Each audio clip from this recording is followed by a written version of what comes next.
দেওয়ার পর মেয়েদের প্রত্যেকটা মেয়েরা গেছে ওখানে, মেয়েদেরকে লাঠি দিয়ে ওনারা সাইড ছড়াচ্ছে। একটা মেয়ের সাথে কিভাবে আচরণ করতে হয় সেটা তারা জানে না। এই আন্দোলন পুলিশ দ্বারাও বন্ধ হবে না, এই আন্দোলন আর্মি দ্বারাও বন্ধ হবে না। আপনাকে আসতে হবে, এই মাঠে আপনাকে আসতে হবে, আপনাদেরকে শেরে বাংলার অবস্থা দেখতে হবে। ঘুষি দিয়েছে আমাদের ছাত্রদেরকে। এখানে শ্রমিক ভাইরা যারা আমাদের সাথে যুক্ত হয়েছে তাদের উপরে হাতাহাতি করছে। আসুক উপদেষ্টা স্যার আসুক, পরে আসার পর শেরে বাংলার পর্যবেক্ষণ করে দেখুক, তারপর যদি সে মানে যে আমাদের দাবি ভুল তাহলে আমরা রাস্তা থেকে উঠে যাব।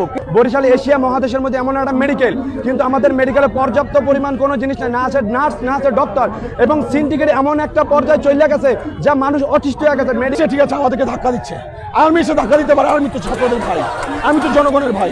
আর্মি থাকবে ক্যান্টনমেন্ট, আর্মি এখানে কি করে? আর্মি এখানে কি করে?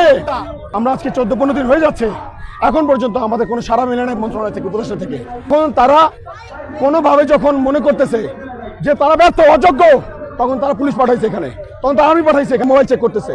ঠিক ছাত্রলীগের সময় যেই কাজটা ছাত্রলীগ করতো, শেখ হাসিনার সময় যেই কাজটা হচ্ছে পুলিশ করতো, সেই কাজটা আজকে আর্মি করছে এখানে।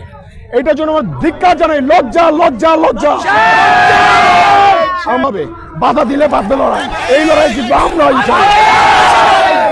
যদি মনে করে থাকে যে সে উপর মহলে বসে আর্মি দ্বারা আমাদের কন্ট্রোল করবে, পারবে না। এই আন্দোলন পুলিশ দ্বারাও বন্ধ হবে না, এই আন্দোলন আর্মি দ্বারাও বন্ধ হবে না। আপনাকে আসতে হবে, এই মাঠে আপনাকে আসতে হবে, আপনাদেরকে শেরে বাংলার অবস্থা দেখতে হবে।